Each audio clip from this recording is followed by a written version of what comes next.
nobody is going to wake up one day and decide discrimination. I do not believe people decide one day and be like, I'm going to be gay today. I'm going to be straight today. I don't think it works like that.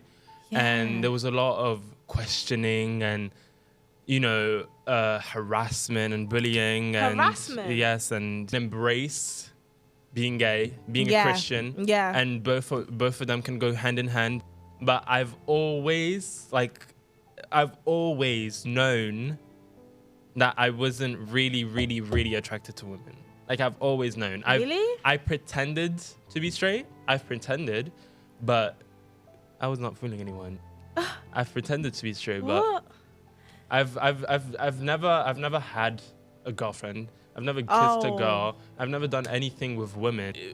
Like, you've never seen yourself with another woman in your head, have you? Like, no. You've never envisioned that in your head. Yeah, no. Like, even when you try to think about it, it's like it doesn't. Yeah, it doesn't. It doesn't go that way, right? So that means you're attracted to men. God created Adam and Eve. Right. Yeah. Man and woman. Right. Why do you think he didn't just create man and man to procreate and make kids then? That's a good question. Hi guys, it's TashaC and welcome back to another episode of Talks with Tasha. So guys, I'm back again with another episode, bigger and better for you guys. So today I've got a very special guest, but before we get started, make sure you like, comment and subscribe. Also hit that post notification so you're notified every single time I post. Now, without further ado, I'm going to introduce my guest, Fabian. Woo! I like that. He was like, yeah, man. Right, Fabian. So, like, is there like an example of a situation that you've been through that it was like, you can give us now? Like, it was like, damn, like, no, this is actually really hurting my feelings as a gay Christian. Definitely in secondary school when I came out, because I came out at a very, very young age. How was that? It was an experience, I should say. Because I've never even talked to you about that. Like, definitely going from being a young boy, 12 years old, coming out in a Catholic environment, all the boys and everyone, not only the boys, but also the girls, the teachers and everything, were very there was a very much of a pushback against my sexuality. Yeah. And there was a lot of questioning and, harassment and bullying. Harassment? Yes, and, like name calling and how did that make you feel, though, in a situation like that? Definitely. At the time, when it first started happening, it really did get to me. It really did, dampen my mood and dampen my self-confidence and myself. And I really did doubt my self-worth for a very, very long time. But growing up through that and, facing those challenges, I think I've learned to be proud of who I am. That's for one. And embrace being gay, being a Christian. Yeah. And both of them can go hand in hand. They're not both exclusive to one another. Both can go hand in hand, and you can make that work. Yeah. Because the love of God is for everyone, not for one person. So we're going to touch into that because obviously what you just said now is very controversial to a lot of Christians, but there's no need for us to come here and argue about that. That's not why we're here. We're here to understand each other and understand each other's points, right?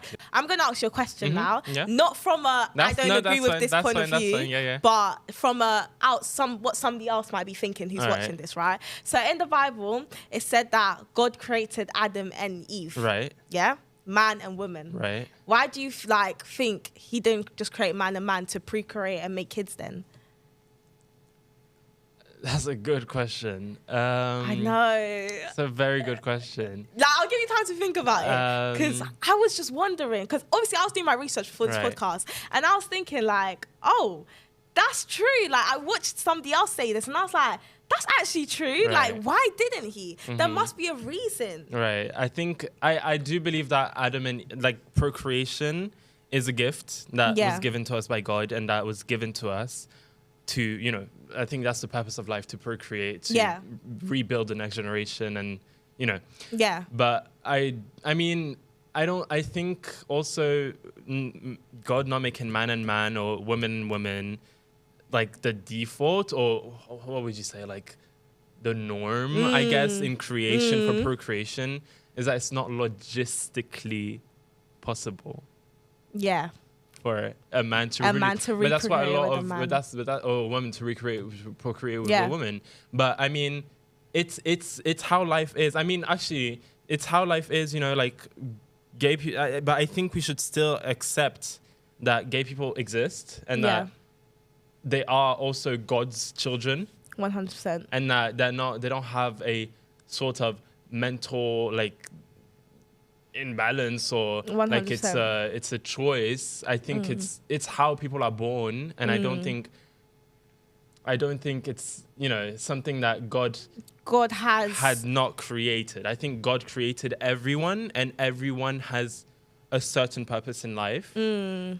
So I mean, so what you're saying is like you believe that God has created you to have this desire for a different for purpose, another, not to recreate, but to have a different purpose and to bring something else. So, has being gay caused you to like distance from the church? Because obviously people have their beliefs, and it might make you feel like an outsider at times. You don't belong there. What's your take on that? At some point, definitely, especially as a teenager, as a young teenager, I definitely started distancing myself a bit from Christianity or from religion as a whole. Oh, damn. Why? Because I just felt like I didn't have a place in these spaces and in these religions. What because caused that? Of the teachings, of the teachings that were taught and being pushed out about, of course, like Leviticus, the verse about man shall not lay with man, or about how gay people are ostracized and stuff like that. So I just personally felt that I didn't have a place to be. So in my mind, I was like, why should I follow a teaching when there's no space? That teaching that doesn't involve my people like me. It doesn't involve people that look like me or act like me or talk like me. So I distanced myself for a long, long time. But then I've had a moment not recently, like 2-3 years ago, where I was like, this being away from God is a path. Yeah. But it's not the path I want to be on. So I was like, so I personally decided to rebuild a relationship with God. Yeah. And regrow a new relationship. Yeah. And focus on like you said earlier, like on my own personal relationship with Christ. Yeah. Instead of a third party's beliefs of what my relationship with God should be. Wow, that's powerful. You know what? I'm so proud of you for doing that because it's hard. It's really hard, especially when you have that distance from God. To come back to his presence is a whole nother thing. Definitely. And the fact that you've managed to come back to God after that distance, after that, you know, being pushed aside or feeling like an outsider, it's so powerful. Definitely. But like, how did you do that? Because once you've distanced yourself from Christ, what do you mean? Like you stopped praying, you stopped going to church? When I just stopped believing in Christ and God. Really? It was like a moment of atheism It was a big moment of atheism. Crazy. What led you back to God? A lot of things, definitely. Name one of them, like... Just being around other Christians that were open-minded and very accepting of who I was and that accepted me in that space instead of trying to mold me into the ideal Christian. That is powerful. And accepted me as who I was, as Jesus would or as God would. Yeah. So I think that's something that did reopen my eyes. I really spoke about this in my last podcast as well. Like, something that Christians do is we tend to push each other outside of the church without even knowing we're literally damaging each other because by them being open to you Mm-hmm. and accepting of you, you've now managed to find your place back with Christ. Mm-hmm. But if they were just looking to you sideways, not, accepting you, then you would have easily been drawn out of the church. Definitely. So I think it's so important, the fact that, you've rebuilt those, connections and those people. How was it breaking the news to your African parents? It was a very... I know these African parents. They have their ways. It was like I said, it was very easy. It was a very easy conversation to have, especially with my mom. Really? Yes. Especially with my mom, it was a very easy conversation to have. It was quite emotional, of course, because it's like a huge thing. It's a huge topic, yeah. It was very emotional when I told my mom, but it did take her a few days to like get with it, yeah. But ever since then, she's been my biggest supporter. Really? Biggest supporter. And even my dad, who's a Ghanaian man. He's a Ghanaian man, but he's not like proper like African. Like, oh, okay. He's got like Europeanized.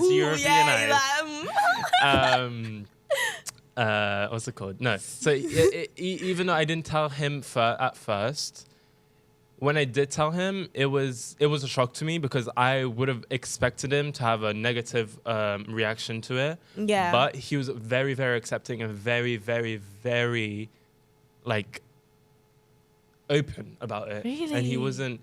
It's not like at any sort of point in the conversation I had with him about my sexuality or my queerness has he ever like tried to like say, oh, that's not right, that's not right. He ever since I first opened up about being gay to him, he's accepted me. Wow. With and no how did question it feel asked. when you opened up to them, like letting them know? It definitely felt like a weight off my shoulders. It would feel that amazing. was the thing.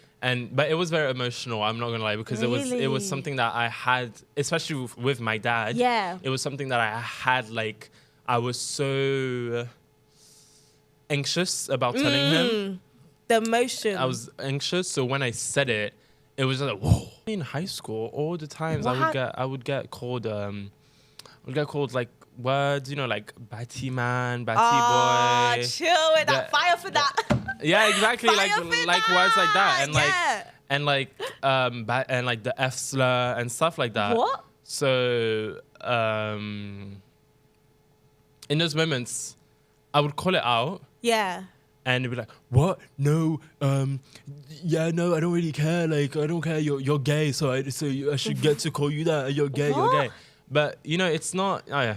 So it's not really. It's as much as we want to pride ourselves as a generation of being an open-minded generation. Yeah. There are still lots that we have to break down in our ideologies as a society as a whole to rethink of like. Especially to how we treat queer people, I think. I agree with that. Because obviously, even me as a Christian, like, I haven't been told a lot about, like, gay people and stuff. And it's like, with gay people, it's like, if you don't go out and actually, like, understand this side of things, you would never know. And now it's said as, like, a bad thing sometimes as well. So, like you said, the generation is doing better, but it's not like they're yet, like, why is somebody saying, oh, you're gay? Yeah, and then he's like, oh.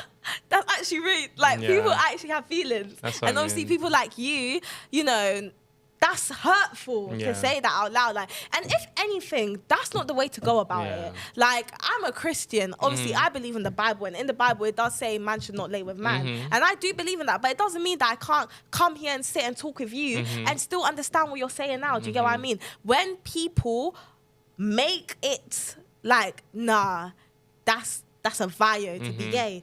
What do you think of that? Like, how does that make you feel? I've definitely had conversations with people in the past. Yeah.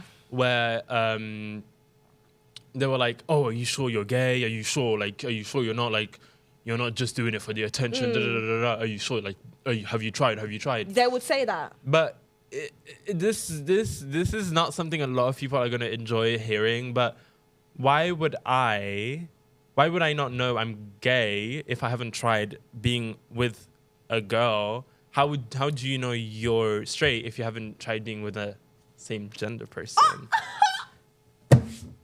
Like it's a controversial take, but you have People to won't like that, you know. but you have to think about it in that perspective.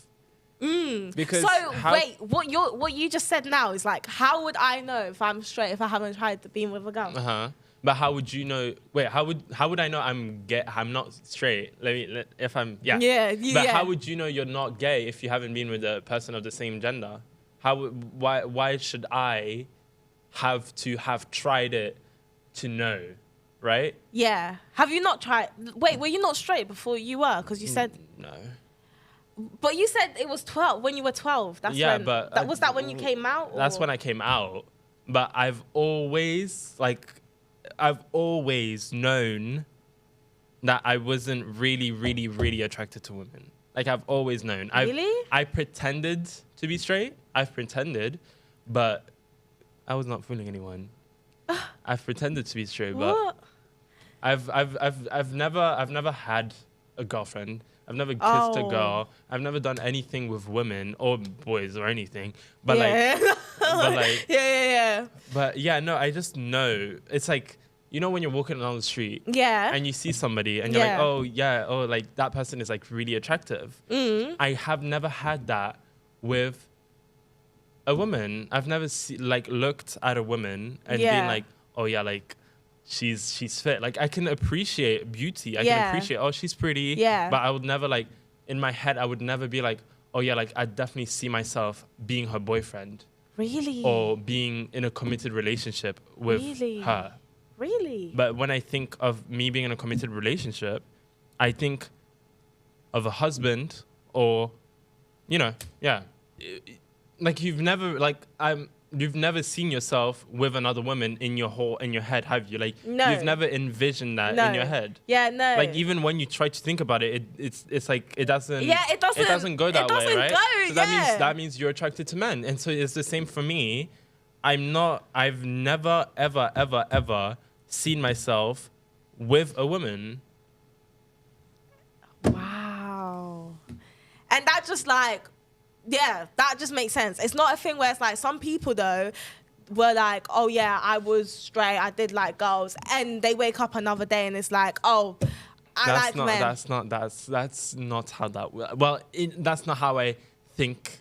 I don't think anybody has ever woken up to being like, oh yeah, I'm gonna be gay and I'm gonna face hatred. I'm gonna face bullying. I'm gonna face discrimination just because I want to choose a different lifestyle.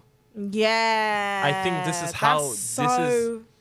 this is how people are born. Yeah. That it's not a lifestyle that you pick or a choice that you make along the way. That was a huge question. I don't think it is. A thing, a choice, or is it something? It's not a choice. I haven't. Why would somebody in? Because people do it. I don't know. I don't think so. I do not believe people decide one day and be like, I'm going to be gay today. I'm going to be straight today. I don't think it works like that. Nobody is going to wake up one day and decide discrimination. True. Nobody is going to do that. True. I hear it to an extent. What extent? It's just like, I don't know. I just feel like we're not going to start arguing today. No. Don't worry, we're not here for conflict. But I just think that because I know certain people who have just gone, they were with boys, they did like boys. And now let's say this is a boy a girl who did like boys, who did do things with boys, whatever. And now they like girls. But that's something also when you're a child. What when we were children, who did you see in movies? Boy, girl, couple. All the Disney movies, prince, princess, prince, princess, prince, princess. You never saw princess, princess. You never saw prince, prince. No. So that's what we were conditioned to as children. You're conditioned to believe that it's correct, and a lot of people are not able to have diverse people around them that are queer or that are different sexuality wise or anything, so they don't know any different. I agree with that, right? That is the stereotypes that we've been raised to. In, So Yeah, this was getting so good. I'm so annoyed we had to stop. Yes. It was literally in it. It was like hitting the climax. So annoying. But it's all right, guys. If anything, you guys hit that like button. We'll get a part 2, okay? That's what you should do. Hit that like button, subscribe, get a part 2. Thank you so much, Fabian. We ate that up. Yes. It was so good. It was so nice having you. Yes. Hope Thank you for having me. No worries. Hope you guys enjoyed this video. I'm so happy this went so well. And make sure you like, comment, and subscribe. Hit that post notification. No bad blood. We're all good, guys. Learn to be open-minded. Period. And yeah, love you all, and see you guys in my next episode. Bye.